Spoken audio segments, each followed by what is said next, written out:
जब सिकंदर की मौत हुई, नगर के लाखों लोग रास्तों पर खड़े हुए थे, उसकी अर्थी का इंतज़ार कर रहे थे। अर्थी महल से बाहर निकली। वह जो खड़े हुए लाखों लोग थे, उनके मन में एक ही प्रश्न था।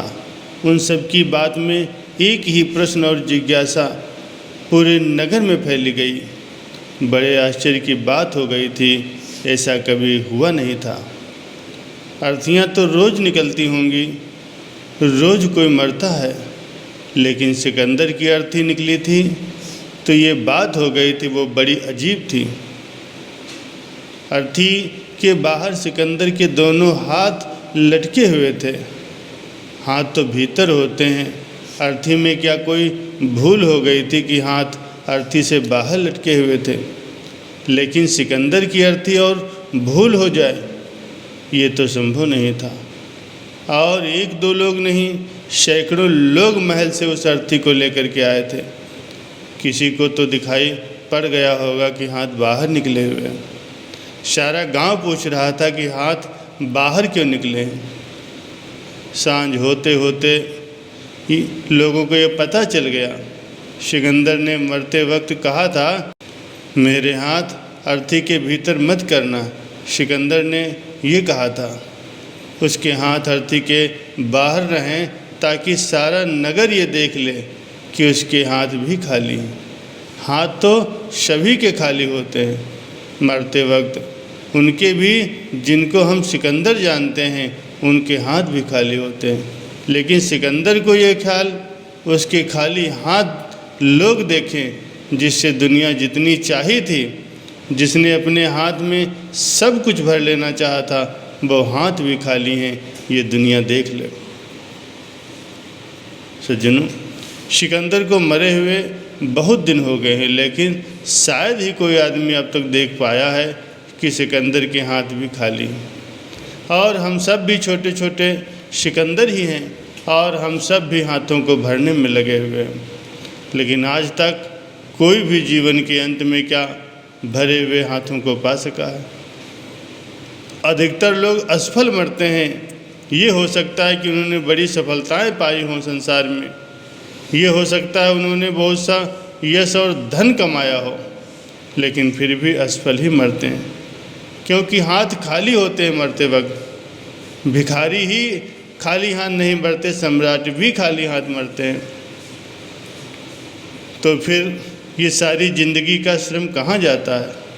अगर हमारे जीवन का श्रम भी संपदा न बन पाए और भीतर एक पूर्णता न ला पाए, तो क्या हम रेत पर महल बनाते रहे हैं, या पानी पर लकीरें खींचते रहे हैं, या केवल सपने ही देखते रहे हैं? सिकंदर के सिपाहियों ने लुटेरे के सरदार को अथक प्रयास करके आखिर में पकड़ ही लिया और उसके सामने पेश किया गया। सिकंदर ये देखकर हतप्रभ रह गया कि उस सरदार के चेहरे पर डर का निशान तक नहीं। वह बिल्कुल निडर होकर के सिकंदर के सामने खड़ा था। लुटेरों के सरदार से वह बोला, यह तुम चाहो तो माफ़ी मांगकर मुक्त हो सकते हो, वरना तुम्हें भोले भाले लोगों को लूटने के इल्ज़ाम में सज़ा भुगतनी पड़ेगी। निर्भीक सरदार बोला, मुझे मौत का कतई भय नहीं है। जो आया है उसे एक न एक दिन इस संसार से जाना ही पड़ेगा। फिर एक लुटेरे का दूसरे लुटेरे को दंड देना या क्षमा करने का हक ही क्या है? सिकंदर ने पूछा, क्या मैं तुम्हें लुटेरा नजर आता हूँ? लुटेरे सरदार ने उत्तर देते हुए कहा, इसमें क्या शक है? यदि मैं राह चलते लोगों को लूटता हूँ तो तुम राज्यों को लूटते हो। जो कार्य मैं छोटे स्तर पर करता हूँ, वही कार्य तुम बड़े स्तर पर करते हो। यदि कोई अंतर है तो वो ये है कि तुम आज़ाद हो और मैं कैदी हूँ।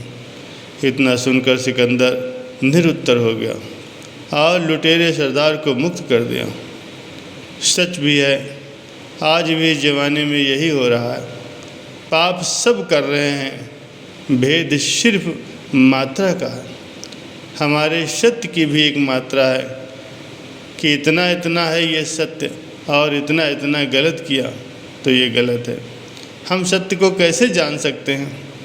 दिया तले अंधेरा, दिया चाहे उसके पास की जगह को चमका दे, लेकिन अपने नीचे तो अंधेरा ही रखता है, वो खुद अंधेरे में होता है।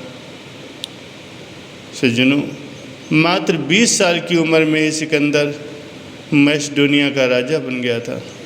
सिकंदर का जन्म 1 मई जुलाई 356 ईसा पूर्व हुआ था। उसके पिता का नाम फिलिप और माता का नाम ओलंपिया था। उसका विवाह रुक्साना के साथ हुआ था। बेबीलोन में 323 ईसा पूर्व पोरस के साथ हुए युद्ध के जानलेवा घाव और तेज बुखार के कारण उसकी मृत्यु हो गई। उम्मीद करते हैं कि आपको सिकंदर की ये कहानी अच्छी लगी होगी। ये कहानी उस समय की है जब सिकंदर भारत को जीतने आया था, पर पोरस से हार कर वापस अपने घर भी नहीं जा पाया और रास्ते में ही उसकी मृत्यु हो गई।